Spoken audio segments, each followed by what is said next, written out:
మరి లోకల్లో ఎన్ని రంగులున్నాయి? అవి ఎలా ఉంటాయి?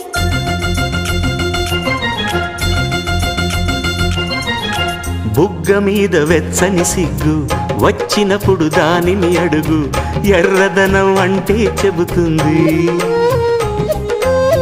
పెదవి కొమ్మ పూసిన పువ్వు అందమైన నీ చిరునవ్వు, తెల్ల రంగు అట్టా ఉంటుంది. నీలో నిలువున పులకలు రేగిన వేళ నువ్వే పచ్చని పైరువు అవుతావమ్మా.